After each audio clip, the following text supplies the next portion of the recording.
గణాధిపతియే నమః. అందరికీ నమస్కారం. ఈరోజు శ్రీరామనవమి. అందరికీ శ్రీరామనవమి శుభాకాంక్షలు. ఈ వీడియోను శ్రీరాముని యొక్క ప్రార్థనతో మొదలు పెడదాం. ఆపదామపహర్తారం దాతారం సర్వసంపదాం లోకాభిరామం శ్రీరామం భూయో భూయో నమామ్యహం. అయోధ్య నగరంలోని అయోధ్య రాజమందిరంలోని ఋషులు దేవతలు అందరూ కూర్చుని ధార్మిక విషయమే చర్చించుకుంటూ ఉంటారు. అప్పుడు నారద మహర్షి ప్రవేశించి అందరినీ ఈ విధంగా అడుగుతాడు, భగవంతుడు గొప్పవాడా లేదా భగవంతుడి నామం గొప్పదా అని. ఈ విషయమే అందరూ చర్చించుకుంటారు, కానీ ఎటో తేల్చి చెప్పలేకపోతారు. అప్పుడు నారద మహర్షి ఈ విధంగా అంటాడు, భగవంతుడి కన్నా భగవంతుడి నామమే గొప్పది. నేను మీకు రేపు ఉదయము ప్రమాణపూర్వకంగాను నిరూపిస్తానని చెప్తాడు.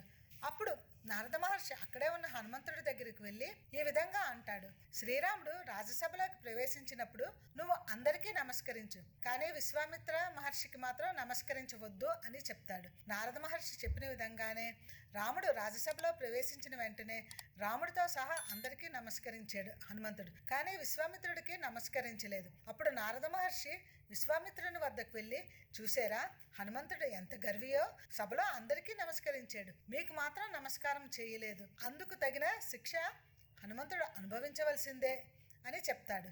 దానికి వెంటనే విశ్వామిత్రుడికి చాలా కోపం వస్తుంది. శ్రీరాముడు వద్దకు వెళ్ళి, రాజా, నీ సేవకుడు హనుమంతుడు ఉన్నాడే, అతడు అందరికీ నమస్కరించాడు, నాకు మాత్రం నమస్కరించలేదు, ఈ రాజసభలో నన్ను అవమానించాడు, అందువలన అతనికి మీరు మరణదండన విధించాలని అంటాడు.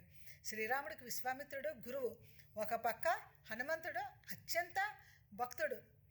అందువలన శ్రీరాముడు ఏమీ చేయలేక ఏమీ మాట్లాడలేక అలా ఉండిపోతాడు. ఈ విషయము మెల్లగా హనుమంతుడికి తెలుస్తుంది. హనుమంతుడు నారద మహర్షి వారి దగ్గరికి వెళ్ళి, నారద మహర్షి, మీరు చెప్పిన విధంగా కదా నేను చేశాను, మీరు చెప్పిన విధంగా విన్నందుకు నాకు ఈ మరణదండన శ్రీరాముడు విధిస్తున్నాడని చెప్తాడు. నారద మహర్షి ఈ విధంగా అంటాడు, నేను చెప్పిన విధంగా విను, నీకు ఎటువంటి భయమూ వలదు. రేపు ఉదయాన్న బ్రహ్మ ముహూర్తంలో లేచి సరయూ నది ఒడ్డుకు వెళ్ళి సరయూ నదిలో స్నానము చేసి నేను చెప్పిన ఈ మంత్రము శ్రీరామ జయ రామ జయ జయ రామ అని మంత్రమును జపిస్తూ ఉండని చెప్తాడు. ఆ మన్నాడు నారద మహర్షి చెప్పిన విధంగానే హనుమంతుడు సరయూ నది ఒడ్డుకు వెళ్తాడు, స్నానం చేస్తాడు. ఒడ్డున కూర్చొని నారదుడు చెప్పిన మంత్రాన్ని శ్రీరామ జయ రామ జయ జయ రామ అని మంత్రాన్ని జపించసాగాడు. సూర్యోదయం అయింది. నారద మహర్షితో సహా విశ్వామిత్రుడు శ్రీరాముడు సరయూ నది ఒడ్డుకు వస్తారు. ఏమి జరుగుతోంది చూద్దామన్న ఉద్దేశంతో అయోధ్య ప్రజలందరూ కూడా సరయూ నది ఒడ్డుకి వస్తారు.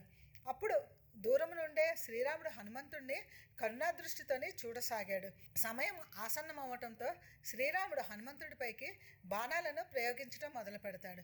శ్రీరాముడు ప్రయోగించిన బాణాలన్నీ నిష్ప్రయోజనాలు అవుతాయి, హనుమంతుడిని ఏమీ చేయలేకపోతాయి.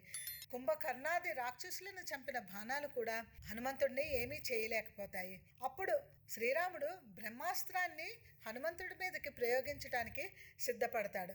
ఆ సమయంలో నారదుడు విశ్వామిత్రుడి వద్దకు వచ్చి ఈ విధంగా అంటాడు, హనుమంతుడు మీకు నమస్కరించకపోతే ఏమైంది?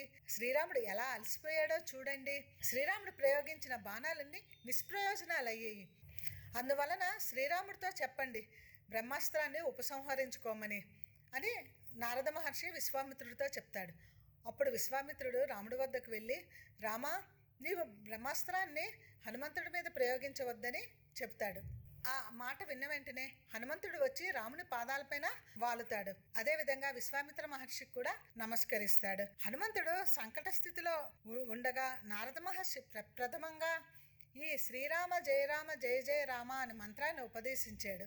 ఇది 13 అక్షరాలతో ఉన్న మంత్రము.